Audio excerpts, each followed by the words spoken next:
Hello, good day everyone. So for today, I'll be discussing about the overview of management and leadership principles. So without further ado, let us start. So for the key elements for today's discussion, we are going to discuss leadership, management, the engineering management, and engineering management principles. So leadership. So what is leadership? So when we say leadership in engineering management, it refers to the ability to guide and inspire a team of engineers and maybe technical professionals to achieve common goals and deliver successful projects. So it involves effectively managing and leveraging technical resources, fostering a collaborative environment, and maybe providing direction and motivation to the team. So leadership in engineering management goes beyond technical expertise, and it encompasses a range of skills and qualities. So this may include the vision and strategic thinking, wherein a leader in engineering management should have a clear vision of where the team or organization is headed, and the ability to develop and communicate a strategic plan to achieve that vision. The communication skills, the effective communication, wherein it is very crucial in engineering management leadership because leaders need to convey ideas, goals, expectations clearly. So both of course in verbally and in writing. So to ensure that everyone understands and is aligned with the objectives. Next, we also have the decision making skills and problem solving, wherein engineering leaders often face complex problems and need to make decisions under uncertainty. So they should possess analytical skills and the ability to evaluate options, weigh risks, and make sound decisions that drive progress, of course. The team building and the collaboration, adaptability and resilience are some, and of course the ethical and responsible behavior, wherein engineering leaders should uphold the ethical standards and promote responsible practices within their teams. They should prioritize the safety, environmental sustainability, and social responsibility in engineering projects. So, an example of leadership and in engineering management could be a project manager who oversees the development of a complex software application, maybe, or the project manager that sets a clear vision for the project, establishes the goals and milestones, and communicates them effectively to the engineering team. So that is leadership. So next we are having the leadership styles. So for the leadership styles, these are methods for identifying how leaders create their strategies, execute their plans, and react to changes. Each leader has a unique personality that distinguishes them from others. So when we say leadership styles, this refers to the different approaches or behaviors that leaders adopt to guide and influence their teams. There are various leadership styles, and each style has its own characteristics, strengths, and limitations. So they are known as the autocratic leadership, the democratic leadership, the laissez-faire, the transformational leadership, the transactional leadership, and so on and so forth. So we are going to go on to the other types, or the to some of the types of the leadership styles. First, we have the autocratic leadership. So, for the autocratic leadership, an autocratic leader is one who has total authority over his team. They never compromise their principles or standards for anyone. So, when we say autocratic leadership, this is a leadership style in which the leader maintains full control over decision making, and uh, he or she exercises authority without significant input from the team members. So the leader makes decisions independently. Uh, he gives specific instructions and expects strict adherence to their directives. So in this style, the leader has the final say in all matters and closely monitors and controls the work of the team. So, an example of an autocratic leadership can be seen in military setting. So, in the military, commanding officers often need to make quick and decisive decisions in high pressure situations. So, they give clear orders and make or they expect immediate compliance from their subordinates without questioning or debating the instructions. So the commanding officer's authority is unquestioned and the hierarchy is strictly followed. So that's one of the example. So another example of autocratic leadership can be found in certain emergency situations, such as firefighting. So in a critical and time-sensitive situation, the fire chief may need to make rapid decisions and give specific instructions to the firefighting team. So uh, the fire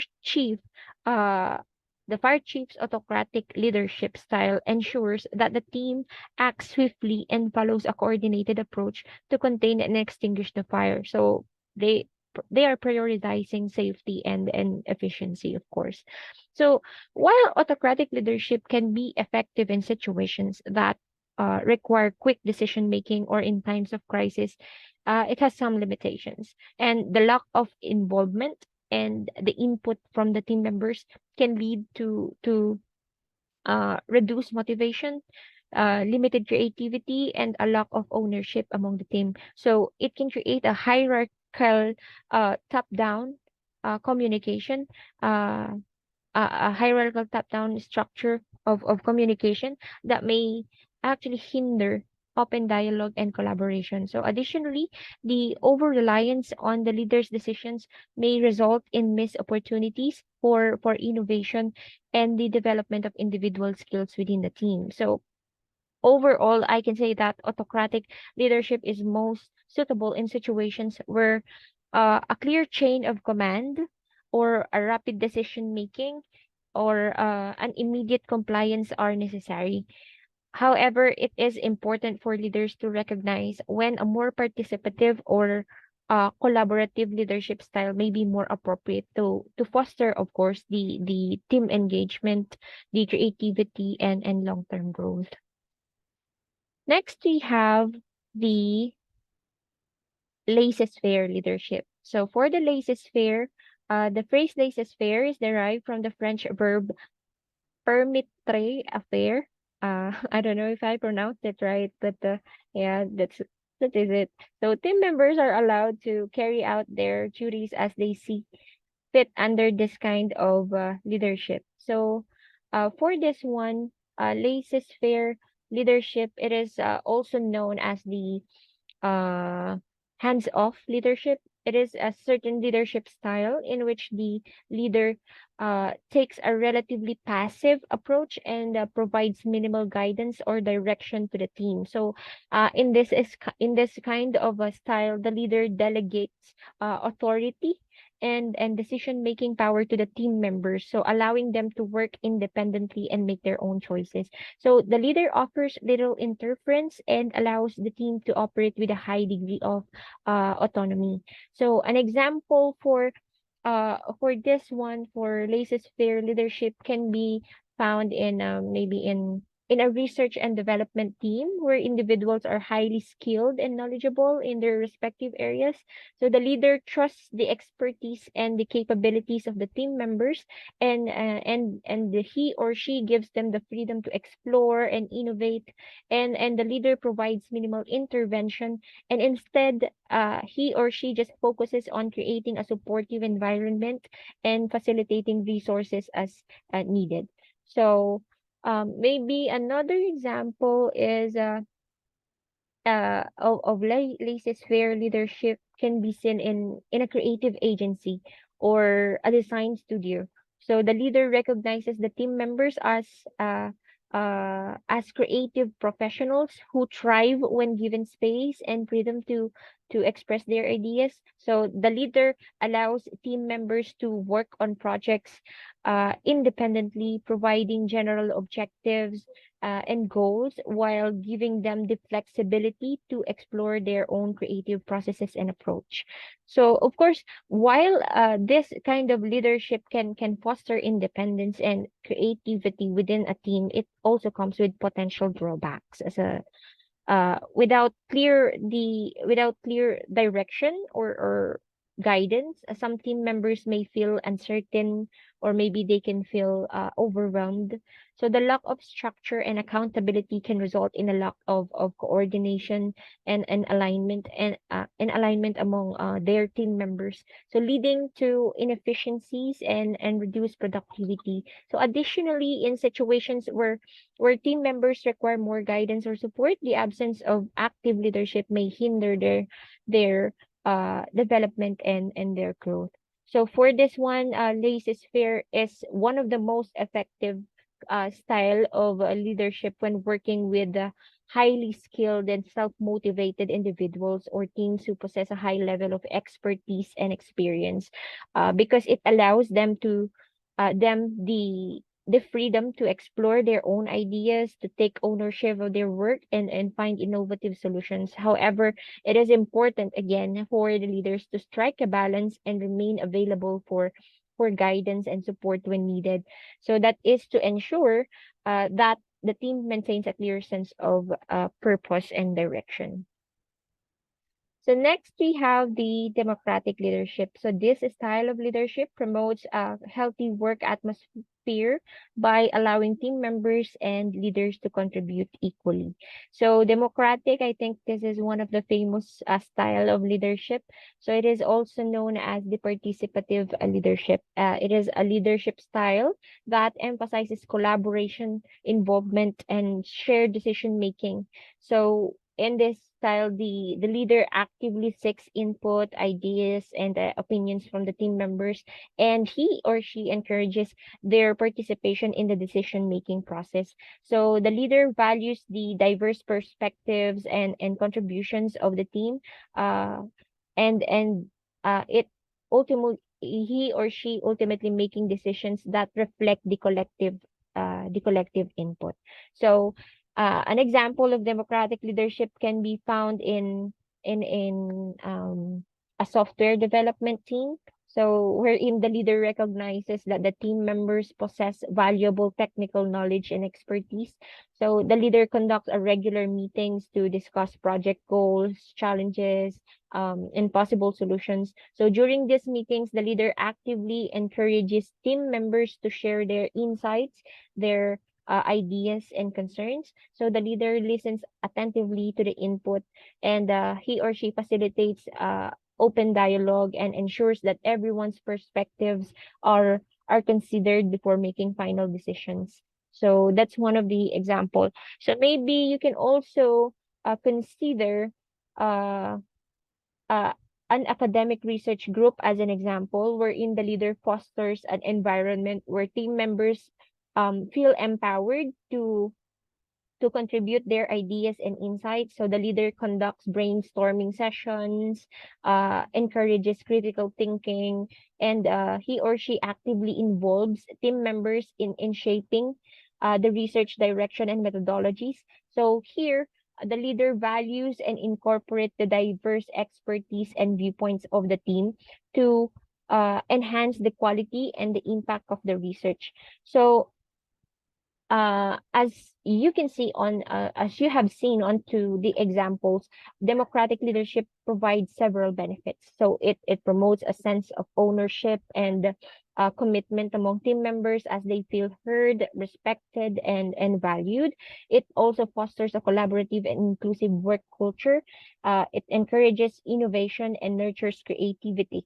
So, by involving team members in decision-making processes, democratic leaders tap into the collective intelligence of the team, so leading to the better solutions and outcomes. So, with this type of leadership, it helps them to develop the the leadership skills and the capabilities of team members, empowering them to take on more responsibilities and contribute to the team's success. However, of course, this type of leadership may not be suitable for all situations. So it requires time and effort to gather input and reach some consensus. So which may not be feasible in urgent or time-sensitive circumstances. So additionally, if team members are not adequate skilled or they lack motivation, a more directive leadership approach may be necessary to provide clear guidance and structure. So with this, democratic leadership is effective in situations that benefit from diverse perspectives, creative problem solving, and a sense of ownership among team members. But again, because it fosters collaboration, engagement, and innovation, leading to a stronger and more cohesive team. Okay, so next we have the bureaucratic leadership. So, bureaucratic leadership. So for this one, in this style of leadership, leaders carefully abide by the standards and procedures of the company. They ensure that the rest of their squad follow suit. Leaders in the bureaucracy are frequently organized and self-driven. So for this one, when we say bureaucratic leadership, it is also known in other books. They are telling that this is also known as autocratic leadership. So it is a style characterized by strict adherence to rules, policies, and procedures. So in this leadership style, the leader focuses on maintaining order, enforcing regulations, and ensuring that tasks are carried out according to the established guidelines. So bureaucratic leadership often have a hierarchical uh, uh, structure and exercise authority through formal positions and power. So an example of bureaucratic leadership can be observed in government organizations. So leaders in government agencies are often required to adhere to strict regulations, laws, and procedures in order to ensure fairness, consistency, and accountability. So these leaders must enforce policies and guidelines to ensure the efficient functioning of the organization and the delivery of public services. So yeah, that's an example of bureaucratic leadership. So maybe another one is uh, another example of bureaucratic leadership can be seen in large corporations with highly structured hierarchies. So leaders in such organizations establish clear reporting lines, define roles and responsibilities, and develop standardized processes to achieve operational efficiency and control. So they focus on maintaining stability, minimizing the risks, and ensuring compliance with established policies and procedures. So bureaucratic leadership is often associated with centralized decision making and limited input from team members. So the leader is responsible for setting objectives and making decisions, and subordinates are expected to follow instructions and carry out tasks without much autonomy. So communication tends to be top down with limited opportunities for open dialogue or collaboration. So while this type of leadership can provide structure and consistency, it also has some limitations, just like the others. So it may stifle creativity and innovation since it primarily emphasizes adherence to existing rules and procedures. So the rigid nature of this leadership style can hinder adaptability and responsiveness to change, particularly in dynamic and fast-paced environments. So it may create a hierarchical and bureaucratic uh, culture that discourages initiative and autonomy among team members. So it is important to note that this type of leadership can be effective in certain contexts where standardized processes, compliance, and order are critical. So leaders should also consider incorporating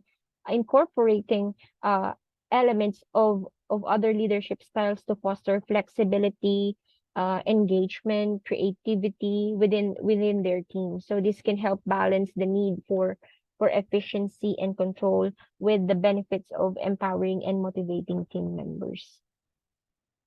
Okay, so that's it for the leadership styles. We now move on to the leadership skills. So we have decisiveness, integrity, creativity, flexibility, positive attitude, communication, relationship building, problem solving, dependability, and ability to teach and mentor. So leadership skills are the specific or leadership skills are specific abilities and qualities that enable individuals to effectively guide and influence others towards the achievement of common goals.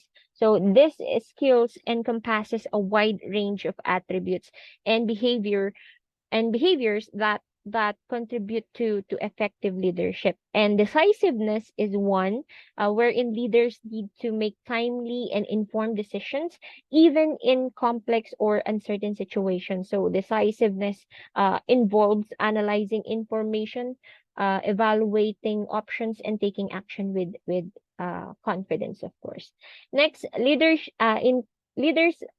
should be or should have integrity. So, leaders with integrity are honest, ethical, and consistent in their actions and decision making. So they um, inspire trust and respect among team members by upholding strong moral principles and maintaining transparency.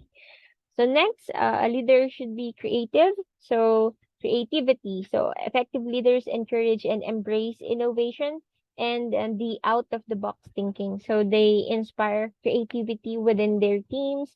They fostering an environment where new ideas are valued and encouraged. So we also have flexibility. Of course, a leader should be flexible. So leaders who are flexible are adaptable to change and open to new perspectives. So they are willing to adjust plans and strategies as needed. And they encourage their teams to be agile and responsive in a dynamic environment.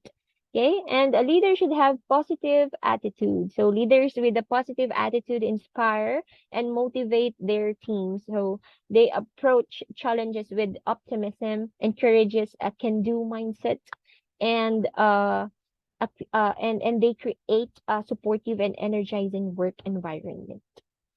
Next, we have communication. So for communication, of course, strong communication skills are crucial for leaders. They need to convey information clearly, listen actively to others, and foster open and honest dialogue. So effective communication helps build trust, align expectations, and ensure that everyone understands the vision and goals.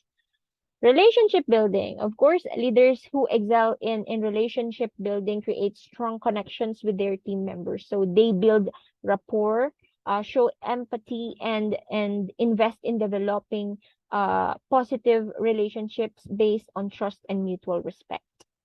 Problem solving. So a good leader should be a good problem solver. So leaders are skilled at identifying and solving problems. They analyze challenges, gather information, and develop effective strategies to address issues. So they encourage a problem solving mindset within their teams. So fostering a culture of continuous improvement.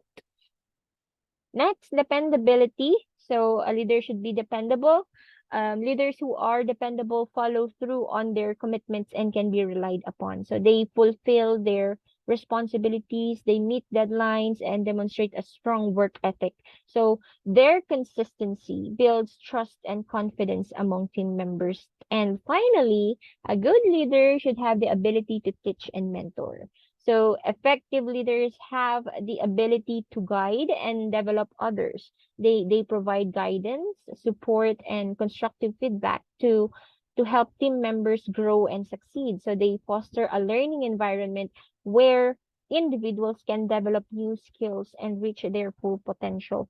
So these leadership skills can be developed and honed, of course, through experience, self-reflection, and ongoing learning. So effective leaders continuously work on enhancing these skills to inspire and guide their team towards success.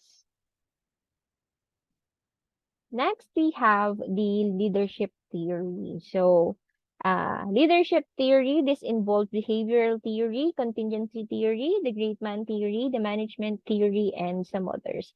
So let us have the behavioral theory. So behavioral theory focuses on how leaders act, making the assumption that other leaders can copy this behavior. So it implies that strong leaders can be developed based on observing behavior rather than being born successful. So for the leadership theories, it actually refers to the body of knowledge and concepts that seek to explain and understand the nature of leadership. So this encompasses various frameworks, models, and perspectives that aim to describe and analyze the qualities, the behaviors, and influences, and the influences that a certain is effective for a certain leader. So leadership theories provide insights into the dynamics of leadership. So the factors that contribute to leadership effectiveness, as well as the ways in which leaders can influence and motivate their followers. So of course, again, we have the behavioral theory. So for this theory of leadership, it focuses on the observable behaviors exhibited by the leaders rather than the innate traits or characteristics. So this theory suggests that effective leadership can be learned and developed through specific behaviors. So behavioral theories emerge as a response to trait theory, so which propose that certain inherent traits determine effective leadership. So again, there is another theory which is trait theory, wherein this theory suggests that certain inherent traits or characteristics determine effective leadership. It focused on identifying the specific traits such as intelligence, self-confidence, charisma that distinguish leaders from non-leaders. So behavioral theory, on the other hand, okay, on the other hand, suggests that effective leadership can be learned and developed through specific behaviors. So this emerge as a response to the trait theory, as I've said a while ago. So one well-known behavioral theory is the that the what we call the initiating structure and consideration theory. If you are familiar with that, uh, we have this kind of theory wherein, as I've said, the initiating structure and consideration theory, it suggests that there are two primary dimensions of leadership behavior. So first we have the initiating structure and we have the consideration. So for the initiating structure, this dimension focuses on the extent to which a leader defines and structures the roles of their followers. So they set clear expectations and establishes task-related goals and procedures. So leaders high in initiating structure provide clear instructions, establish deadlines, and emphasize task completion. So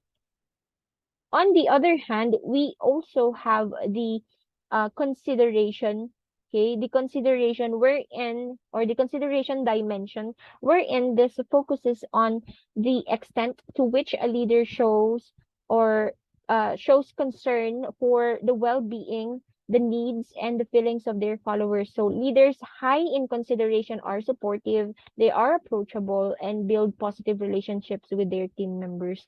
So with the behavioral theory, effective leaders exhibit a balance between initiating structure and consideration. So, recognizing that both task focused and relationship focused behaviors are important for leadership effectiveness. So, an example for this one, of the behavioral theory in practice can be observed in a project management context. So let's say a project manager is responsible for leading a team to complete a complex project within a tight deadline. So to demonstrate initiating structure, the project manager would clearly define roles and responsibilities, establish a project plan, and communicate the objectives and expectations to the team. So this behavior helps provide clarity, minimize ambiguity, and set a clear direction for the team. And of course, Simultaneously, the project manager demonstrates consideration by showing genuine concern for the team members' well-being and creating a supportive work environment. So, the behavioral theory of leadership highlights the importance of leaders' actions and behaviors influencing team performance and outcomes. So, it suggests that leadership can be developed through conscious efforts to exhibit effective behaviors. So, by understanding and applying the principles of behavioral theories, individuals can enhance their leadership capabilities and adapt their behaviors to different situations and team dynamics. And then we have the contingency theory. So, it focuses on a leader's environment. These theories examine how a leader's success or failure affects particular situation. So, we have contingency theory. So for this one, it proposes that effective leadership depends on the interaction between leaders, followers, and situational factors. So it suggests that there is no one size fits all approach to leadership, and different leadership styles or behaviors may be more effective in different situations. So the theory emphasizes the importance of adapting leadership strategies to match the needs of the situation, uh, and the characteristics of the followers. So one prominent example of this one is the situational leadership theory. So the theory identifies four leadership styles based on the degree of direction and support provided by the leader. It involves the directing or the telling, the coaching or the selling, the supporting or the participating, and the delegating. So this type of theory suggests that leaders should assess the maturity level of their followers and adopt their leadership style accordingly. So, by matching the appropriate leadership style to the followers' development level, leaders can effectively guide and support their team members. So, one example of this one is imagine a team leader overseeing a group of new employees who lack experience in a particular field. So in this situation, the leader would adopt a directing leadership style. So the leader would provide clear instructions, closely monitor their work, and offer guidance to help them build the necessary skills and knowledge. So as the employees gain the competence and confidence, the leader can gradually shift to a coaching or supporting or the what we call participating style to foster their development and engagement. So the contingency theory of leadership acknowledges that different situations require different leadership approaches. So it highlights the importance of considering uh, situational factors and the characteristics of the followers to determine the most effective leadership style. Next, we have the great man theory. So this is one of the famous leadership theory, the great man theory, which implies that leaders are born, they are great because they naturally have qualities and skills that cannot be taught or acquired.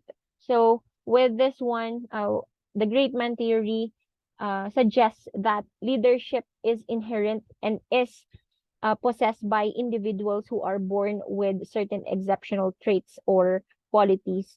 Okay, this is also known as the trait theory. So, according to this theory, great leaders are born, not made, and they possess inherent qualities that set them apart from the others. So, it suggests that individuals with specific traits such as intelligence, confidence, charisma, and assertiveness are destined to become great leaders. So, these leaders are seen as having a natural ability to influence and inspire others, and their leadership qualities are considered to be innate and unchangeable. So an example of often cited in relation to the great man theory is the historical figure of Winston Churchill. So if you know Winston Churchill, so Winston Churchill was known for his exceptional leadership during the World War II as the Prime Minister of the United Kingdom. So he demonstrated traits such as courage, determination, and strong communication skills that help inspire and unite the nation during a time of crisis. So some proponents of the great man theory argue that individuals like Churchill possess inherent qualities that make them destined for leadership roles. So they believe that these exceptional individuals emerge in times of needs and are able to make a significant impact on society and history. So the great man theory also has face criticisms for oversimplifying the complexity uh, of leadership. So critics argue that it fails to consider the importance of situational factors, the influence of followers, and the potential for leadership development. So they assert that leadership is a complex phenomenon influenced by a combination of traits, behaviors, and contextual factors. So while this theory may have historical significance in understanding leadership, contemporary leadership theories have shifted focus towards more comprehensive and situational perspectives. So these theories consider the interplay of traits, behaviors, and situational factors in determining effective leadership. So recognizing the leadership can be developed and nurtured through learning, experience, and self-reflection. Okay. Next, we have the management theory. So for the management theory, um, it focuses on management, planning, and group output. So for this one, we have this kind of management theory emphasizes the role of effective management practices and techniques in leading and guiding a team or organization. So it focuses on the administrative and operational aspects of leadership, emphasizing the importance of planning, organizing, coordinating, and controlling activities to achieve organizational goals. So in the management theory of leadership, leaders are seen as managers who utilize their knowledge, their skills, and expertise to coordinate resources and make decisions and ensure the efficient functioning of the organization. They emphasize tasks, processes, and systems to achieve desired outcomes. So, an example of this one can be observed in principles of scientific management developed by Taylor. I forgot the first name, but the last name is Taylor. So Taylor approach to leadership focused on optimizing work processes and efficiency in industrial settings. So he advocated for breaking down tasks into smaller, more manageable components and determining the most efficient ways to perform them. So he believed that by carefully studying and analyzing work processes, leaders could improve productivity and achieve better results. So under the management theory, so in this type of theory, leaders focus on planning and organizing tasks, assigning roles and responsibilities, developing efficient processes, and monitoring performance. So they establish clear objectives, they set performance standards, and they ensure that resources are effectively allocated. So this approach aims to streamline operations.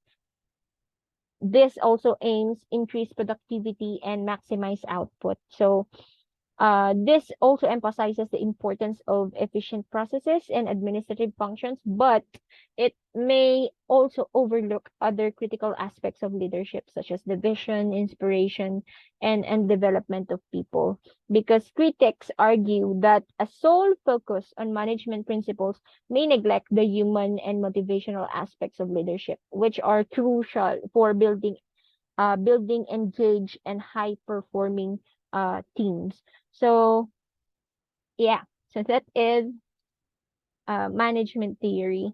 So next we have the participative theory. Participative theory, this leadership theory promotes direct employee participation in group decision making. So for participative theory, it is also known as democratic or participatory leadership.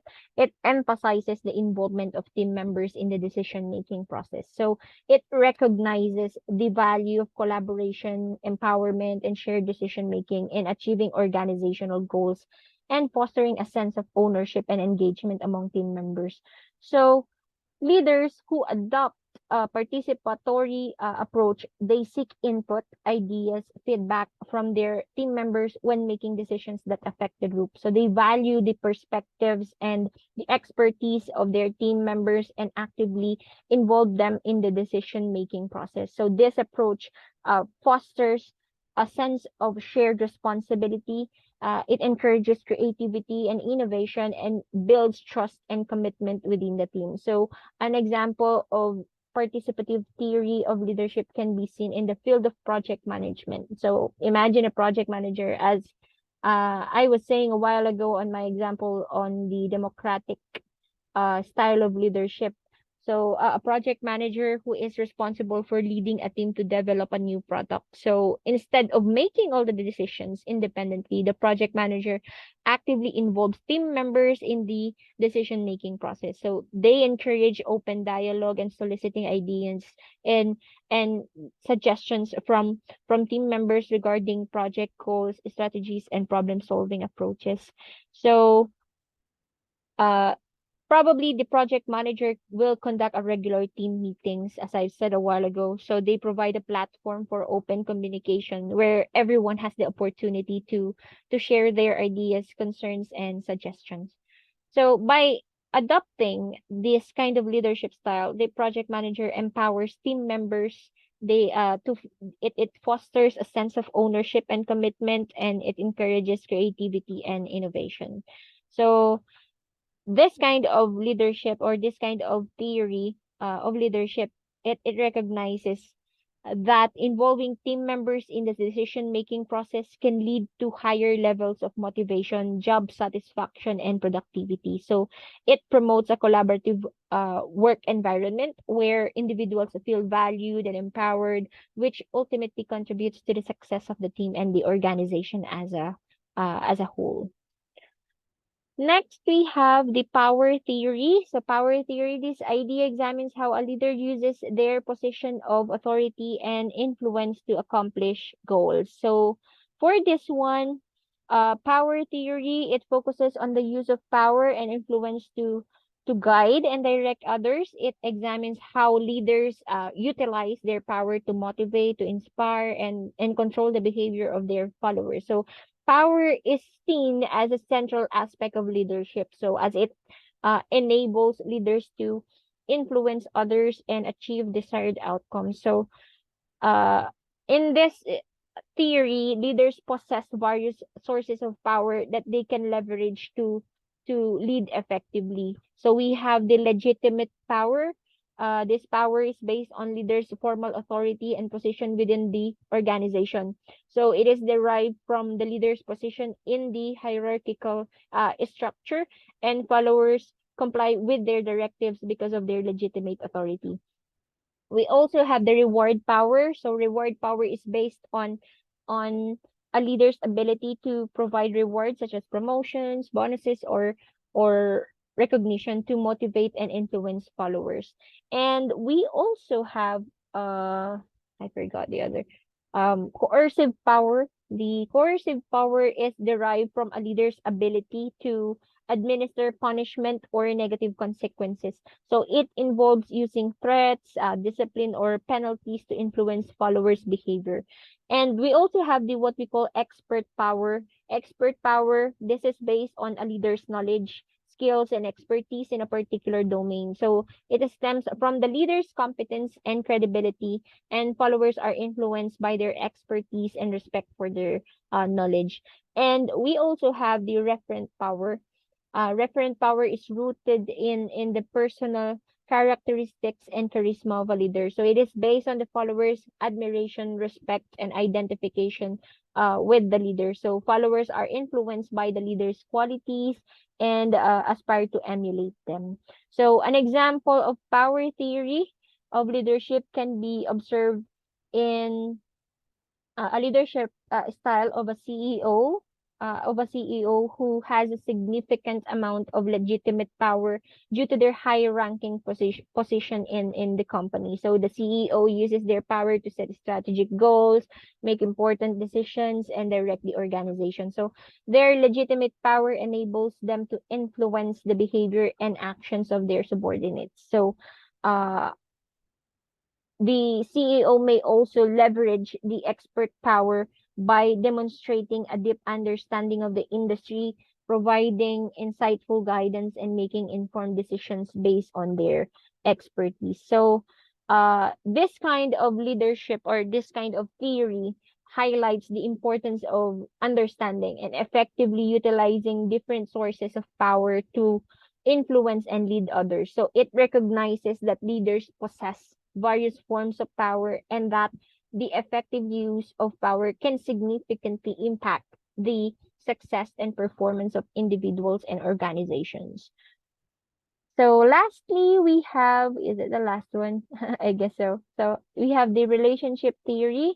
It focuses on business leaders who are mostly worried about how they interact with other people. So they frequently serve as the mentors for staff members, making time to speak with them and attempting to meet their needs. So for relationship theory, um, we have this, or we call this as the transformational leadership theory. So it focuses on the importance of building positive relationships and connections between leaders and followers. So it emphasizes the leader's ability to inspire, to motivate, and transform their followers by establishing a strong emotional bond and sense of trust. So transformational leaders go beyond transactional exchanges and engage in behaviors that inspire and elevate their followers. So they exhibit charisma, provide intellectual stimulation, foster individualized consideration, and serve as role models. So these leaders create a supportive and empowering environment that encourage followers to reach their full potential and go above and beyond their expected performance. So an example of relationship theory of leadership can be observed in the leadership style of Mahatma Gandhi, if you know Gandhi. So he is a prominent figure in the Indian independence movement, he exemplified transformational leadership. So he established a deep connection with his followers and inspired them through his vision, values, and personal sacrifice. So Gandhi's leadership style was characterized by his charisma and ability to articulate a compelling vision of a free and independent India. So he motivated his followers by appealing to their emotions, values, and sense of purpose. So he demonstrated intellectual stimulation by encouraging critical thinking, challenging traditional norms, and promoting non-violent resistance as a means of achieving social and political change. So, with this relationship-based leadership approach, he able to inspire millions of people and mobilize them towards a common goal. So his ability to establish strong emotional connections, build trust, and empower his followers, uh, it became instrumental in the success of the Indian independence movement. So this theory of leadership is okay, the relationship theory of leadership highlights the importance of leaders' behaviors and their impact on the follower motivation, commitment, and the performance. So it recognizes that leaders who focus on building positive relationships and empowering their followers can create a sense of shared vision, enhance organizational culture, and foster higher level of engagement and satisfaction.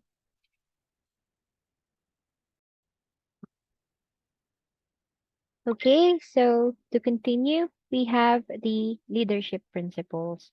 So for the leadership principle, we have first lead by example. So for lead by example, leaders should demonstrate appropriate behavior and work performance of their employees because their members' behavior will ultimately reflect whatever they do. So that is lead by example. And then communicate. Of course, leadership requires constant interaction and communication with our team. So we can work to establish the best possible relationship with each team member as a leader. Next, we have embrace on change. So best leaders lead by example and demonstrate the potential benefits of change rather than complaining about it. So as a leader, we should always be flexible. We should always be able to adapt on change. So next we have admit mistakes. So when a leader admits their mistakes, it can be helpful for others since it gives the impression that they too could make mistakes and grow from them. So as a leader, we should always admit our mistakes if we have. Next, be a good listener. So, effective leaders are aware that listening is the first step in any communication process. So, a leader's team will be much less likely to listen to them in return if they are not good listeners. So next, develop your skills. So a good leader has particular abilities and qualities that enable them to lead successfully. So to be a great leader, we can determine the skills we need to improve in order to to be an example for our followers. Next, promote diversity. So good leaders create diverse teams. So when the employees have different skill sets and specialties, we might be able to approach problems from new angles and uncover new ideas. Then work as a team. So for a workplace to be successful, collaboration is the key. So by cooperating and collaborating, things will be completed more quickly and effectively. Next, have solid values. So effective leaders inspire and they encourage their followers by having a clear vision and strong values. So values are important because they demonstrate your credibility as a leader. And lastly, be innovative. So a leader must be innovative. It is their responsibility to think creatively and encourage the team to do the same. So utilize the advantages that technology can offer. So be innovative as always. Next, management. So, management, according to the Cambridge Dictionary, is the activity or duty of overseeing a business, group, division, or team of personnel. So, the person in charge of overseeing this is called a manager. So, leader versus manager. So, what is the difference between leader and managers? But first thing first, what is management in engineering? So when we say management in engineering, this refers to the application of managerial principles and practices in the context of engineering projects, teams, and organizations. So it involves overseeing and coordinating various engineering activities to ensure successful project execution, efficient resource utilization, and the achievement of organizational goals. So, in the field of engineering, management encompasses a wide range of responsibilities and functions. So, some of the key aspects of management, okay, includes project management, that is engineering projects often wherein engineering projects often require careful planning, organizing, and controlling. So that's one of the aspect, project management. We also have the team management, wherein engineering teams typically consist of professionals with diverse technical skills and expertise. So effective team management involves tasks such as team building, fostering collaboration, etc., etc. And then we also have the resource management. So efficient utilization of resources is one of the crucial area in engineering projects. So that's also one of the the aspects of management that we have. We also have quality management, risk management as well, the stakeholder management, as well as strategic planning. So I know we are all familiar with the strategic planning. So we're in engineering managers play a crucial role in this strategic planning. We set long-term goals, we define the direction of the engineering organization, and we analyze market trends, we identify opportunities, we make informed decisions and develop strategies to position the organization for growth and success. So, what is the difference now between a leader and a manager? So, leaders and managers are two distinct roles within an organization. So, uh, there can be uh overlapping line between the two roles because they involve same and different approaches and skill sets. So when it comes to focus, so let's determine this one. When it comes to focus, a leader's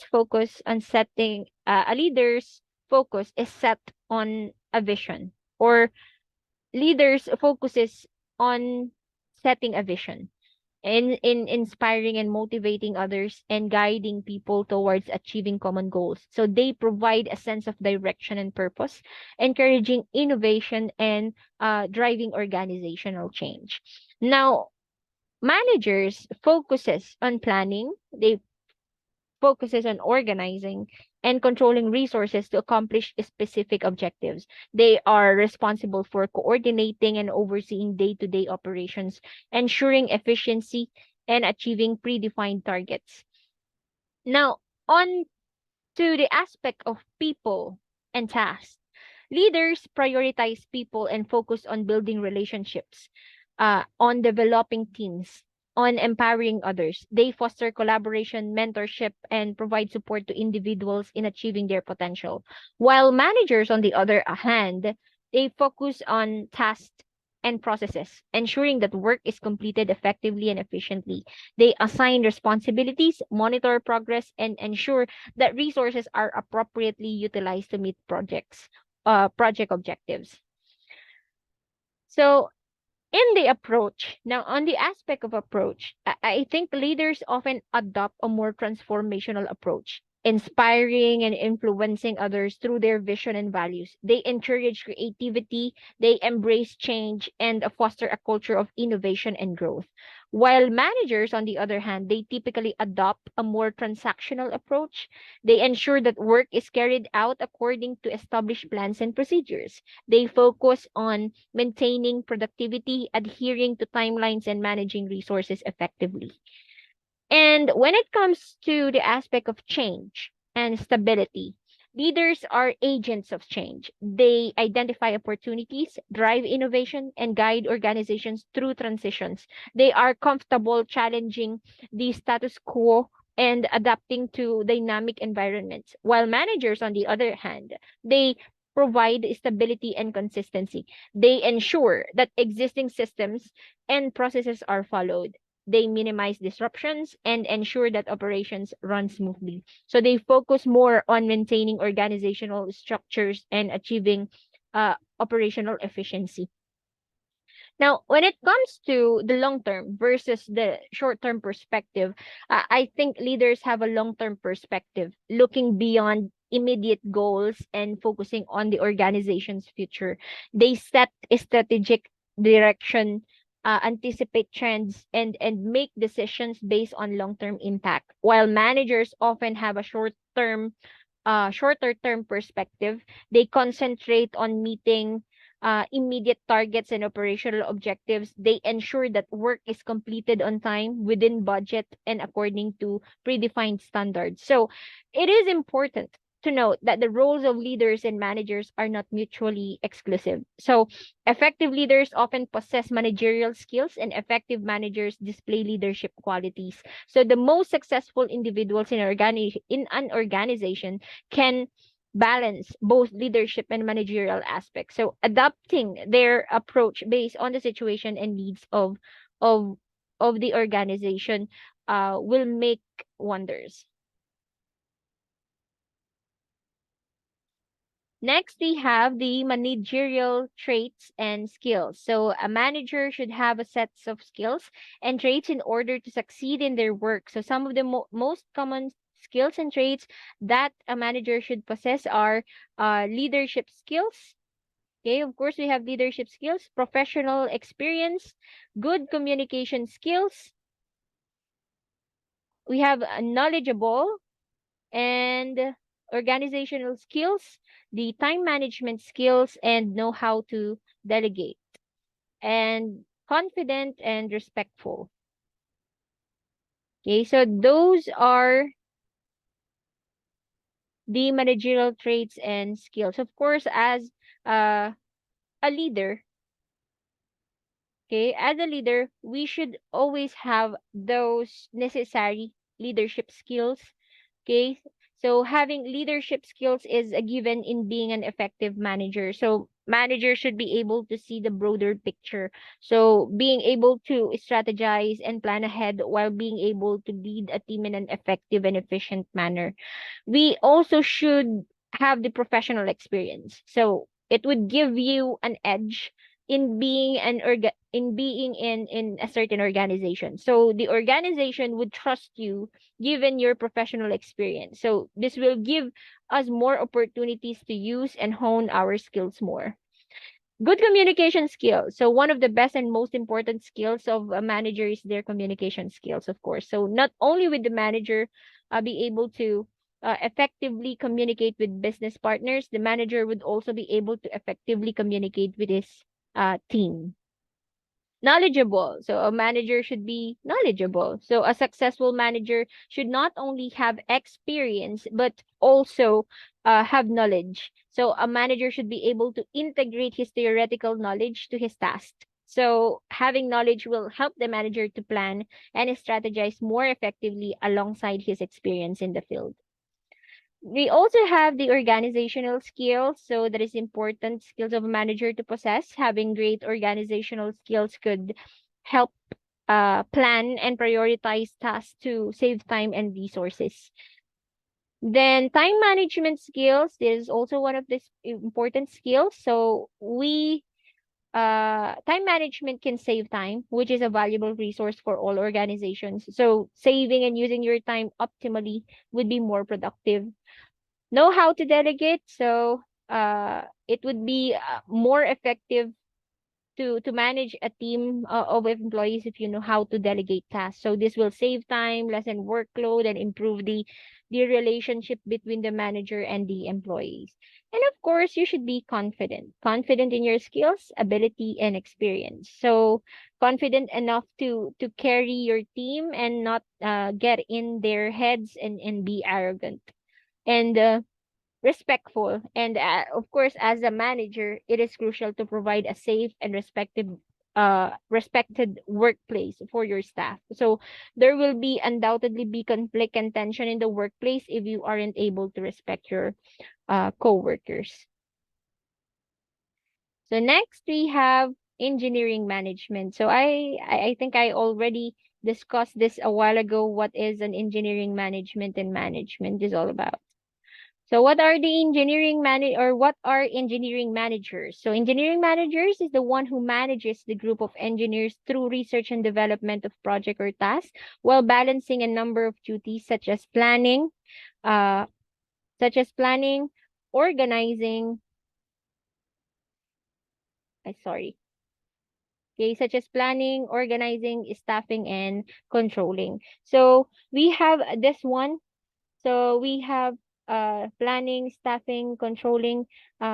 These are, if I'm not mistaken, these are the functions of an engineering manager. So I think we have already discussed this one uh during our past subjects or past courses.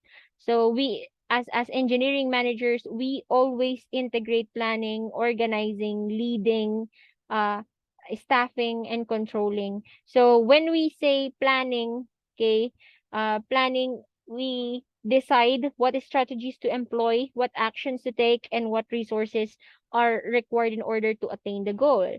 So on organizing, we build relationships among engineers that can improve cooperation in order to accomplish all the objectives. Having skills in organizing, such as scheduling, time management, goal setting, project management, and even event coordination helps us plan and enhance our workflow to reduce further stress and meet deadlines. And leading, of course, leading in order for us to effectively distribute duties and see to it that they are completed in order to meet the deadline. We should know how to lead. It is important to create a collaborative environment that encourages commitment and cooperation of every member in the team in order to accomplish all of our goals. And staffing, recruiting and assigning staff to respective positions. So I know we all know about that. And controlling, monitor the progress and quality of the work. So we give feedback and making sure that the team meets the objectives and executing every stage from planning to execution. Next, we have the engineering management principles that involve systems thinking, risk management, project management, quality assurance, stakeholders engagement, sustainable practices, and continuous improvement. So we will go on through these one by one. So when it comes to the management principles, okay, we have the systems thinking. So engineering managers apply systems thinking to understand the interrelationship between various components and processes within a project or organization. They consider the system as a whole and take into account how changes in one part can impact the entire system. So this perspective helps in identifying potential risks, optimizing processes, and making informed decisions. Next, we have risk management. So we know that effective engineering management involves assessing and managing risk throughout the project lifecycle. So engineering managers identify potential risks, evaluate their likelihood and impact, and they develop risk mitigation strategies and regularly monitor and control risks. So this principle helps in minimizing the negative impact of uncertainties and ensuring project success. So we also have the project management. Project management principles are essential in engineering management. So this includes defining the project objectives, establishing timelines and milestones, allocating resources, managing budgets, and coordinating activities to ensure project success. So uh, that is mostly about the project management. And we have quality assurance. In this, engineering managers prioritize quality assurance to ensure that projects meet specified requirements and standards. So they establish quality control processes, implement quality assurance measures, conduct inspections and testings, and continuously monitor and improve project quality. So adhering to quality principles helps in delivering reliable and high quality engineering outcomes. And stakeholder engagement, of course, engineering managers recognize the importance of effectively engaging and managing stakeholders throughout the project cycle. So they identify project stakeholders, they understand their needs and expectations, they communicate project progress, address concern, and seek feedback. So these principles help in building positive relationship, managing expectations, and ensuring stakeholder satisfaction. Then sustainable practices is uh, increasingly focused on incorporating sustainable uh, practices in engineering projects. They consider environmental, social, and economic factors and strive to minimize negative impacts on environment and society. So this principle involves embracing sustainable design principles, optimizing resource utilization, and promoting environmentally conscious engineering solutions. And finally, the continuous improvement. I think we are all familiar with this one. Uh, we foster a culture of learning, innovation, adaptability. So we encourage our team to seek opportunities for improvement. We embrace new technologies and stay updated with industry trends. So this principle ensures ongoing growth, efficiency, and competitiveness. As we have the Lean Six Sigma, we also have the Kaizen principle. So those are some of the examples on engineering management principles. Thank you. So that would be all for my report. Thank you and God bless.